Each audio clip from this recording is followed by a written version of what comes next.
সাকিব আল হাসান বাংলাদেশ ক্রিকেটের জন্য কতটা গুরুত্বপূর্ণ সে কথা জানে সবাই, এবং বাংলাদেশ ক্রিকেটেরই ইতিহাস সেরা ক্রিকেটার তা দ্বিমত করবে না কেউ। বাংলাদেশ ক্রিকেটে সাকিব আল হাসানের অবদান অস্বীকার করতে পারবে না ক্রিকেট প্রেমীরা। মাঠে এবং মাঠের বাইরে সাকিবকে নিয়ে আছে বিস্তর সমালোচনা। সর্বশেষ রাজনৈতিক কর্মকাণ্ডে নিজেকে যেন হারিয়ে ফেলেছেন সাকিব আল হাসান। সাকিব আল হাসান দেশের আইকনিক ক্রিকেটার এবং বিশ্ব ক্রিকেটের পরিচিত মুখ।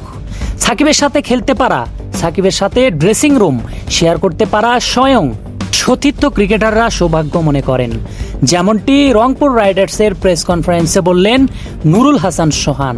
ক্রিকেটার সাকিব আল হাসানকে চিনি এবং সবসময় আমি চাবো যে ক্রিকেটার সাকিব আল হাসান আমার সাথে আমি একসাথে ড্রেসিং রুম শেয়ার করাটা আমার জন্য অবশ্যই একটা বড় উপভোগের এবং প্রাউডের ব্যাপার। অবশ্যই আমি চাবো যে কোনো সময় যে কোনো জায়গায় যে কোনো টিমেই একসাথে এক ড্রেসিং রুম শেয়ার করতে।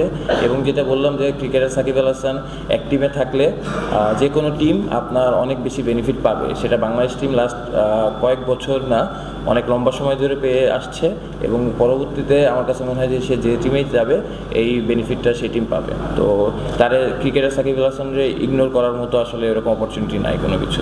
গ্লোবাল সুপার লিগ জিএসএল এ রংপুর রাইডার্সের হয়ে খেলেছিলেন সাকিব আল হাসান।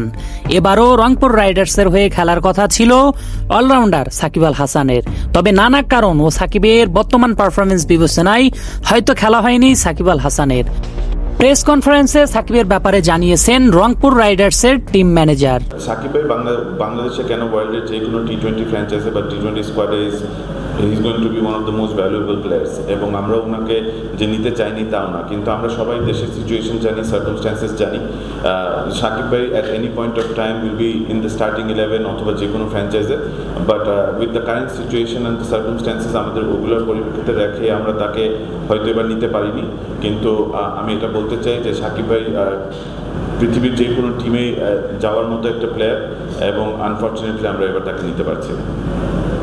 আরফিন জুয়েল, বাংলা স্পোর্টস।